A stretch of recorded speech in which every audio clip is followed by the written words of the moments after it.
in the coming year as one of the new plant hormone.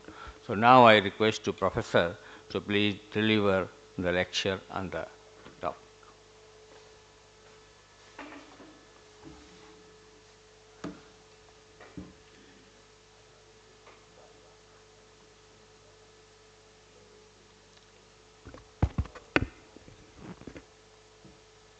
Thank you very much. Good morning, good morning, everyone.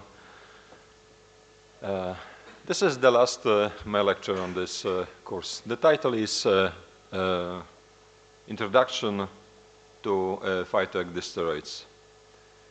I would like to explore the chemical structures, biosynthesis, and biological role of phytoecdysteroids in plants and their potential applications.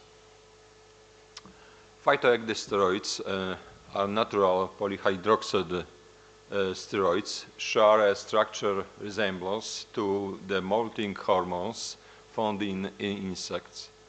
However, their biological significance extend beyond these lectures. Found in over 100 terrestrial plant species, phytoecdysteroids serve multiple roles in the plant kingdom. They act as natural growth regulators and contribute to plant defense mechanism, particularly against herbivorous insects. Interesting, their importance isn't limited to plant alone. Studies have revealed potential pharmacological benefits in humans, making them an area of growing interest in medicine and biotechnology. Among these compounds, the most widely studied and biological active is 20-hydroxyecdizone. The structure is present, and this compound plays a special role in the activity. With diverse application in agriculture, biotechnology, phytoecdysteroids represent an exciting intersection of plant chemistry and biological science.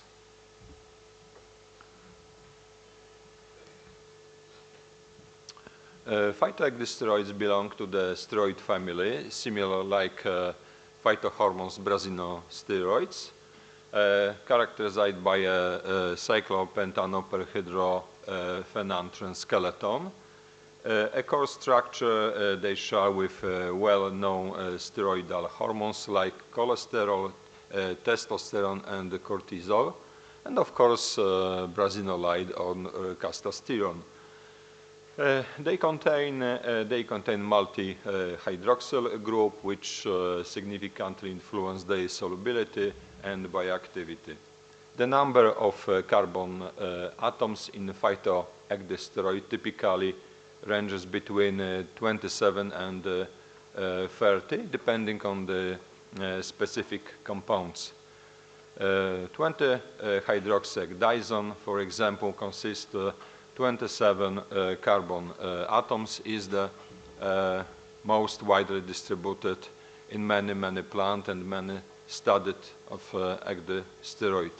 Another key structure feathers is the side change, particularly modification at the C17 position, and this variation in side chain impacted the way phytoecdysteroid interact with biological receptors, probably with brazinosteroid receptors, influencing their effects on plant, insect, and even mammals.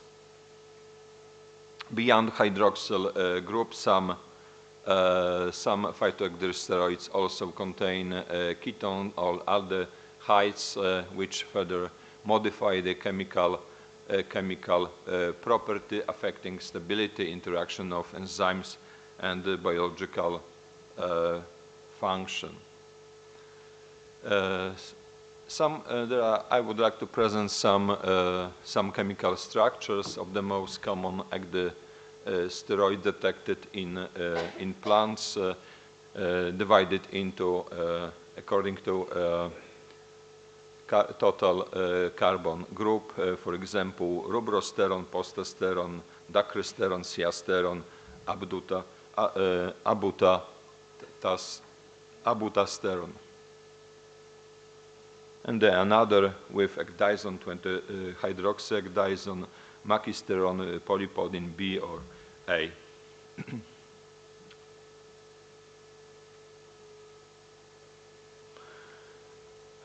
The most essential concept is stereochemistry of phytoecdysteroids. Three-dimensional arrangement of atoms within these molecules plays an important role in their biological activity. Stereochemistry determines how a phytoecdysteroid interact with enzymes, receptors, or other biomolecules. Even minor differences in atomic position can lead to dramatic changes in biological function, whether it's the ability to deter herbivores, influence plant growth, and interact with cells. A fascinating aspect of phytoecdysteroid is the structure similar to insect molting hormones known as ecdysteroids or phytohormones known as brasinosteroids. Sometimes phytoecdysteroids known as brasinosteroid-like compounds. Essentially, with insect consumes phytoecdysteroids, its hormonal regulation is disturbed, often leading to developmental failure or death.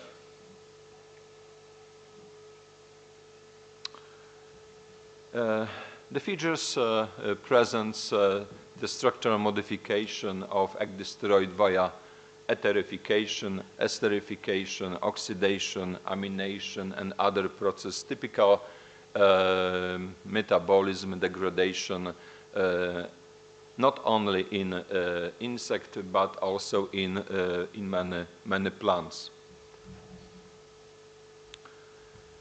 To truly appreciate the significance of phytoecdysteroid, we need to take a step back and look at the historical discovery and how our understanding these compounds has evolved over time. The story about phytoecdysteroids or ecdysteroids begins in 1950s and 1960s, when scientists were first investigating the molting hormones of insects. The term ecdysteroid comes from ekdysis, Greek word which refers the molting process in insect. Around this time, Buchanan and Carson successfully identify ecdizone, an essential molting hormone in insect, making a major breakout in entomology. But something unexpected happened.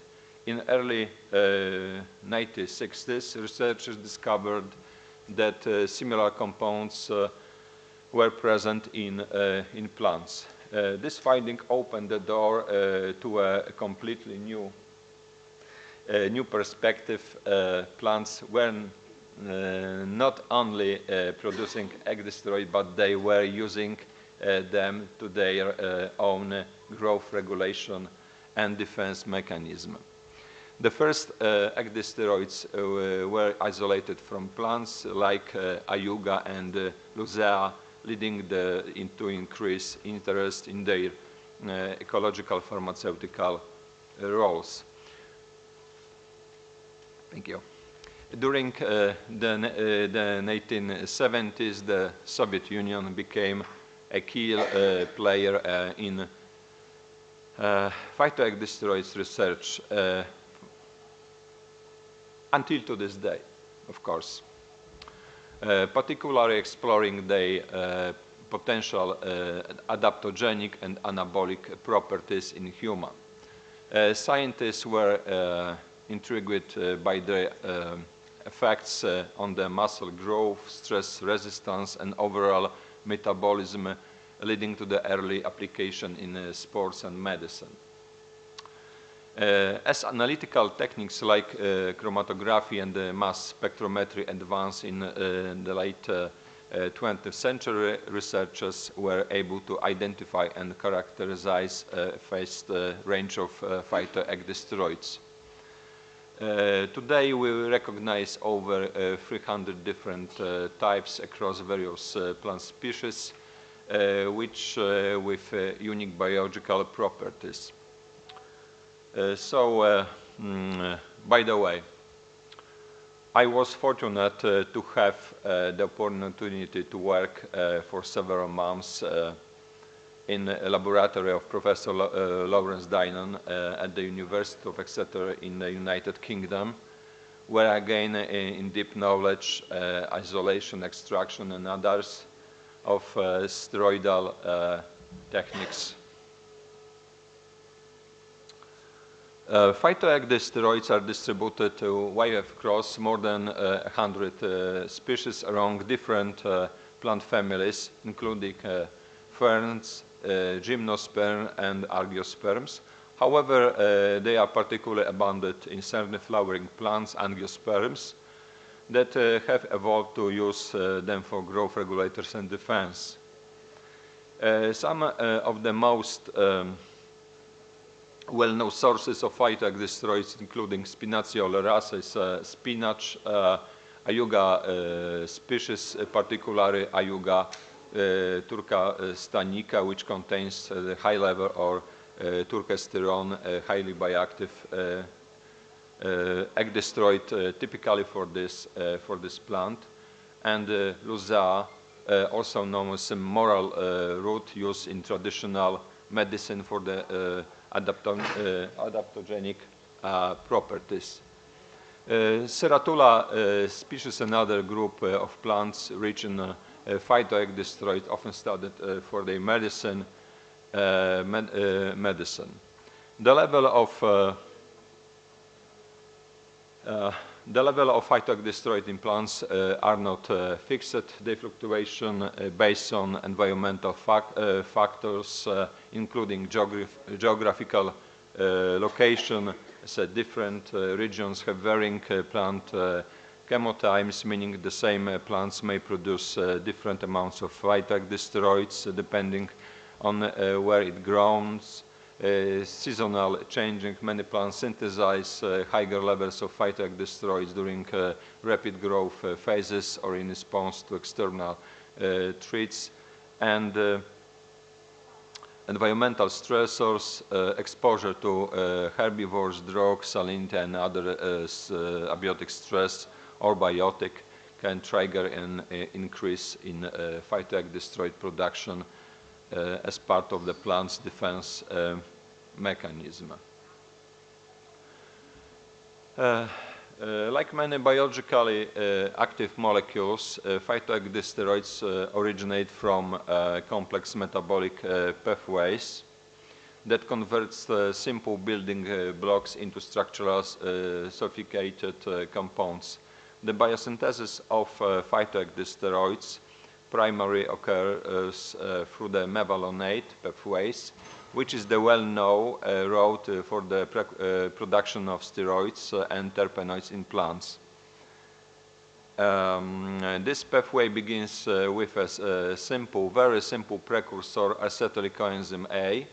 From there, the process follows several key steps: formation of isopentane pyrophosphate, which is a fundamental building block in the biosynthesis of not only phytoecdysteroids and brasinosteroids too, and then conversion into squalene,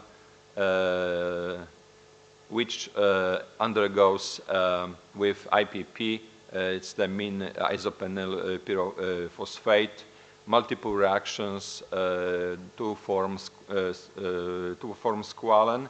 Then squalene is transformed into lanosterol, which serve a backbone for many phytoecdysteroid compounds.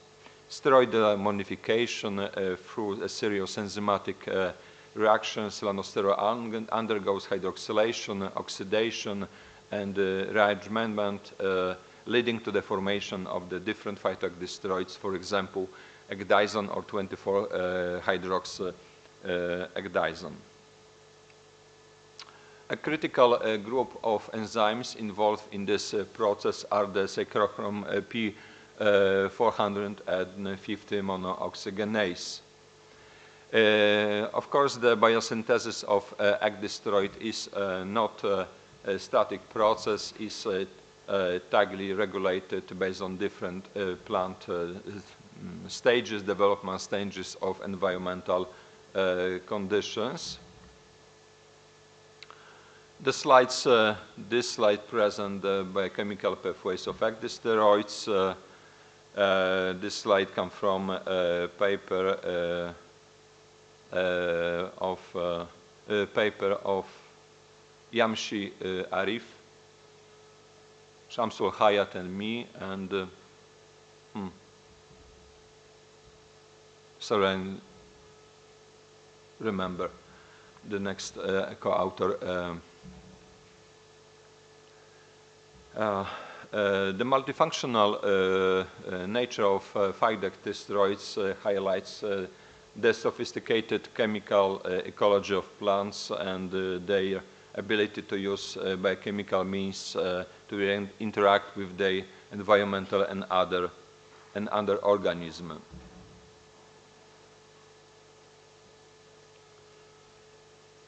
One of the most significant functions of ecdysteroids is their role in plant defense against herbivorous insect. By mimicking insect molting hormones, ecdysteroids, and these compounds, phytoecdysteroids, of course, interfere with the normal development of insect and then consume them. When an insect feeds on a plant rich in phytoecdysteroids, its hormonal balance is disturbed, leading to abnormal molting, development, arrest, and even death. As a result, phytoecdysteroids as a natural pesticide, reducing insect herbivory without the need for synthetic chemicals. Beyond the insecticidal effects, some phytoecdysteroids also exhibit antibacterial properties, protecting plants from fungi and bacterial infections by inhibiting pathogen growth. Plants, of course, are constantly exposed to environmental stress such as drought, extreme temperature, salinity, and heavy metals. Phytoecdysteroids are believed to play a role in helping plants adapt to these stresses. There are some similar mechanisms like brasinosteroids action. I told you about it on my previous lectures. During drought stress, phytoecdysteroid may contribute to osmotic balance, helping plants retain water. Under high salinity, they might be involved in regulating ion transport mechanism, and when exposed to UV radiation, they could act as antioxidant, protecting plant tissues from oxidative damage. Phytoecdysteroid may also plant hormone signaling, particularly coordinated with auxins, cytokinins, and brasinosteroids. Some evidence indicate that they can promote root development, particularly under stress conditions. They present in certain plant species suggest that phytoecdysteroid may act as secondary growth regulators, which I would like to underline. Secondary growth regulators, modulating key metabolic pathways. While phytoecdysteroid primary serve as defense compounds, they may also impact plant pollinators' relationships by altering nectar composition or plant aroma, potentially attracting or repelling specific pollinators. The presence of phytoecdysteroid can shape plant communities by enhancing the survival and reproductive success of plants that produce them.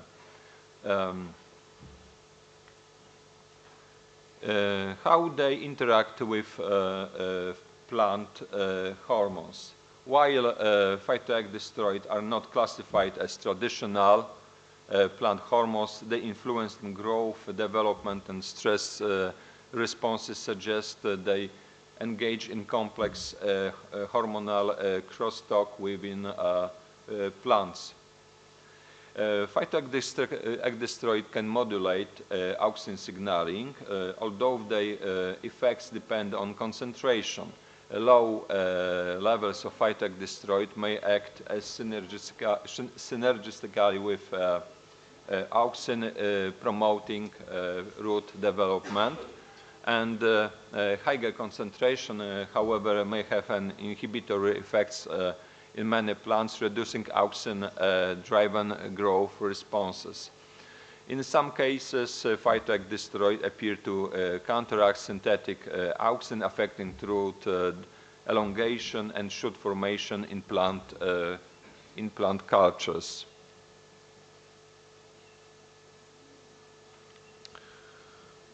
Why direct interactions between phytoecdysteroids and cytokinins are not well documented. They combined role in growth regulation suggest a possible overlapping function in cell proliferation and cell differentiation. Some studies indicate synergistic relationships between phytoecdysteroids and gibberellins in some plants. For example, in rice, phytoecdysteroids enhance gibberellin activity, promoting germination and shoot elongation. And the next example, in maize, however, they show no significant activity, suggesting the effects may be specific dependent. Brasinosteroid, what about brasinosteroid? Phytoecdysteroid interact with these plant hormones pathways, potentially enhancing cell expansion, cell division, for example, in algae, and stress tolerance against heavy metals, for example, influence membrane stability and enzyme activity, as both brasinosteroid and phytoecdysteroids are involved in protecting plants from environmental stresses. Phytoecdysteroid play a role in plant defense, much like yasmonic acid and salicylic acid, which mediate response to pathogen attack and herbivore. They may act as a signaling molecules that enhance plant immune responses, similar to yasmonates, and there are some evidence which suggests that phytoecdysteroid may weight cooperation with or antagonistically with this plant hormones, depending, of course, on the stressors. What about the ethylene, which is involved in fruit ripening, stress responses, and senescence? Some studies indicate that phytoecdysteroids, not hormones, can slightly increase ethylene biosynthesis, potentially accelerating developmental processes, affect ethylene-dependent stress signaling, which could influence plant survival under adverse conditions. Similar to phytohormones, phytoecdysteroids also were found to play a role in enhancing stress tolerance. They could also influence stomatal regulation, minimizing excessive water loss through transpiration. Salinity stress leads to ion imbalance and disturb normal cellular processes. Phytoecdysteroid may aid in regulating ion channels, helping plant manage sodium or potassium balance. High temperature cause protein denaturation and membrane instability, while low temperatures lead to reduced enzymatic activity and cellular damage. Phytohormones were linked to the stabilization of cellular membranes and proteins, preventing heat-induced degradation, the most probably by head-shot proteins. In cold, they may support antifreeze protein and enhance metabolic adjustment to help, of course, plants survive freezing conditions. On the last, phytoecdysteroid boosts antioxidant enzyme activity, reducing oxidative damage. Plants, of course, in addition to abiotic challenges, plants face constant pressure from biotic stressors. I told that the phytoecdysteroids mimic insect molting hormones, tricking insect undergoing premature and incomplete molts. Phytoecdysteroids also exhibit antifungal and antibacterial properties. They can activate defense-related genes, enhancing the production of protective proteins and some secondary metabolites. We know that phytoecdysteroids don't work alone. I told few. Because phytotoxins are not toxic to human and beneficial insect, they have been proposed as a natural by an insect. This graph, of course, summarizes the presenting role of phytoecdysteroids against the action of abiotic and biotic stresses. As you know, phytoecdysteroid can interact synergistically with phytohormones like jasmonic acid, salicylic acid, which are pivotal in plant defense response to these stressors. The next graph presents the role of summarizing the role of phytoecdysteroids in, of course, plants, their distribution, the short pathways of biosynthesis, typical isolation by HPLC and nuclear magnetic resonance to check the structure, and of course LCMS omitted. Not in my mind. To fully harness the potential of phytoecdysteroid, it is essential to extract them efficiently from plant sources while maintaining their bioactivity and purity.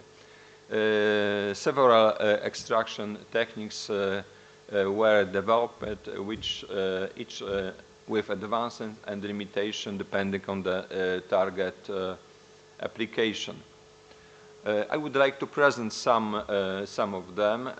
This does not mean that the extraction methods shown on the slide are not good, but rather than I would like to highlight the ones we use in my laboratory, as well as the identification techniques we applied, especially since, and I have already provided more details in the context of phytohormone isolation.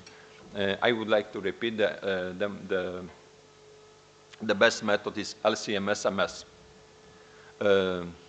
To identify unknown compounds, LC, QTOF, MS techniques. Solvent extraction is a traditional methods. The most widely used techniques involves, of course, organic solvents such as ethanol, methanol, and acetone. The plant material is soaked in the solvent, for example, in methanol, allowing phytoecdysteroid to dissolve. After extraction, the solvent is evaporating behind the active compounds. This method is very, very simple and effective, but may require additional purification step to remove unwanted compounds. This is after initial extraction. Of course, the solid phase extraction is used to purify and concentrate phytoecdysteroid. It involves passing the extraction through the solid phase material, which selectively bind the desired compounds. I believe this among the three presented methods, LCMS is the best, when I said previously, for identifying not only phytoecdysteroid by other compounds, due to the following reaction: the high sensitivity of specificity LCMS, structural identification, separation of complex mixture, quantitative and qualitative analysis. LCMS not only identify phytoecdysteroids but also quantifies them with high accuracy, and there is a minimal sample preparation compared to other techniques. LCMS offer requires less extensive sample purification, now less than 25 milligram fresh weight of plant, reducing the risk of compounds degradation and loss. This is a sample LC-DAT chromatographs where sample, for example, hydroxyecdysterone detected at that 254 nanometers. Tension time is below 4 minutes.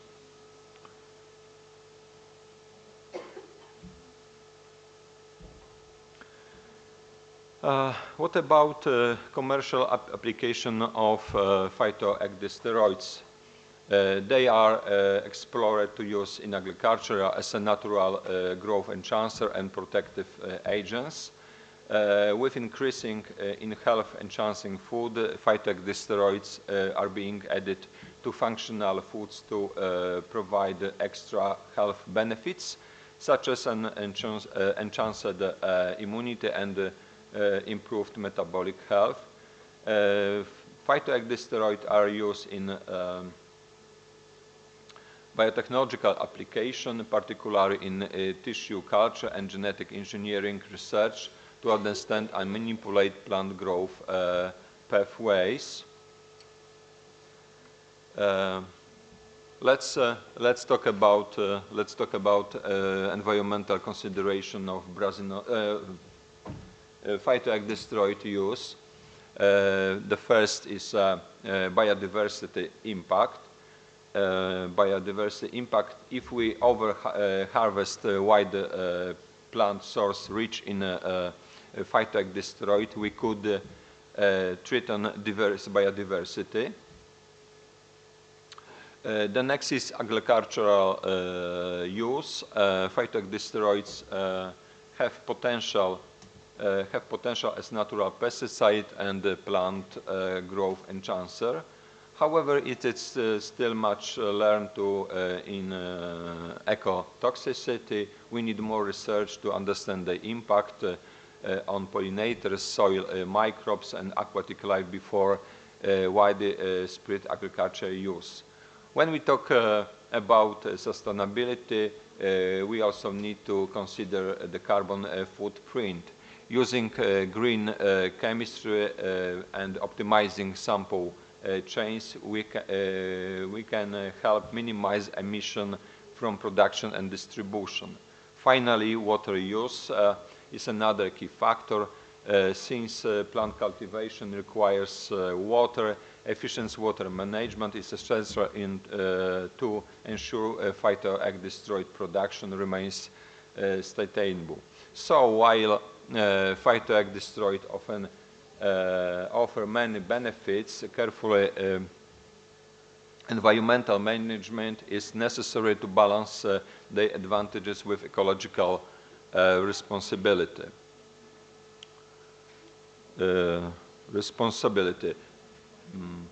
Okay. Extracting phytoecdysteroid generates plant residues and solvent waste. Developing efficient rows and disposal methods is crucial to minimize environmental impact. Next, organic farming. As natural compounds, phytoecdysteroids can support organic farming, reducing reliance on synthetic chemicals and promoting a healthier ecosystem. By addressing, of course, this aspect, we can maximize the benefits of phytoecdysteroid while ensuring environmental response use. As conclusion, the first broad spectrum of benefits. Phytoecdysteroid inhibits diverse biological activities, playing a crucial role in plant defense and adapting. Next is challenges and opportunity. The lastly, importance of sustainable practice. As interesting in phytoecdysteroid growth, sustainable agricultural practice and the sources are essential to protect natural resources and ensure fair compensation for those involved in their production. By balancing this aspect, phytoecdysteroid can be effectively harnessed for both agricultural and commercial application as an environmental response manner. There are some references. I told you about the last paper. This is Arif Singh, Baigus, and Hayat, phytoecdysteroid distribution, several diversity, biosynthesis activity, and crosstalk with phytohormones, published in International Journal of Molecular Sciences. I invite to read. We have more time to the end, and not thank you yet. But I want to discuss about why phytoecdysteroids are not yet considered phytohormones. Phytohormones cannot be classified as phytohormones because do not regulate plant growth and development widely. Unlike phytohormones, which act as signaling molecules controlling key physiological processes such as germination, flowering, and stress responses, phytoecdysteroids primarily serve as defensive compounds against herbivores. The main function is to disturb insect development by mimicking molting hormones, that's mean ecdysteroids, rather than influencing plant metabolism in hormone-like manner. Additionally, what is very important, phytoecdysteroids do not exhibit the low concentration regulatory activity characteristic of phytohormones. Unlike phytohormones, which are universally present in all plant species, phytoecdysteroids have a restricted distribution across the plant kingdom. They are predominantly found in some families, such as Caryophyllaceae, Chenopodiaceae, Asteraceae, Fabaceae, and Polypodiaceae, though they occur in some other taxa as well. Their presentation is often linked to an ecological advanced, particularly in species who required advanced defense mechanism against insect. Some plants accumulate a high concentration of ecdysteroid in specific tissues, such as leaves, root, and seeds, to maximize their protective function.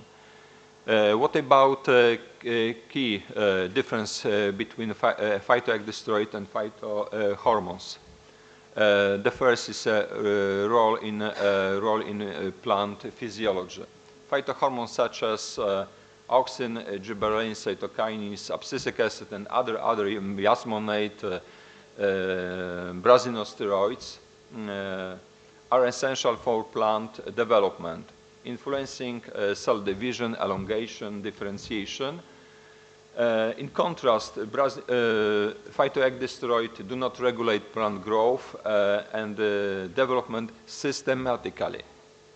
While phytohormones are synthesized through highly conserved metabolic pathways integrated in plant physiology, phytoecdysteroids are secondary metabolites produced mainly in specific plant families, I show which, with no universal role in plant metabolism. The next key. Phytoecdysteroids exert their effects by binding to specific plant receptors and initiating signal transductions pathways. No plant receptor have been identified that specifically recognize phytoecdysteroid yet. Phytohormones, we know that the function and a very low concentration, whereas phytoecdysteroids are often present in a significantly higher amount, primarily to detect herbivores.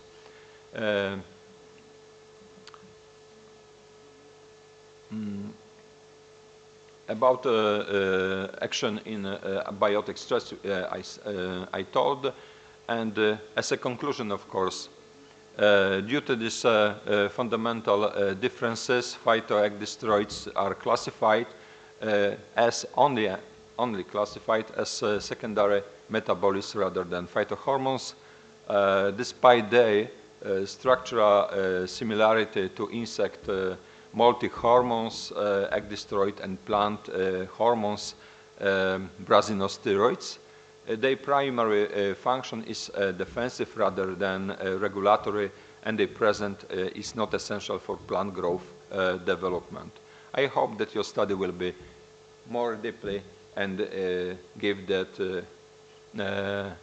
classification phytoecdysteroid and plant hormones. So this is the end. I would like to wish you good luck. I cross your fingers on your PhD thesis and other scientific career in this or other Indian university, maybe in other countries, for example, Europe, in Poland, in Białystok.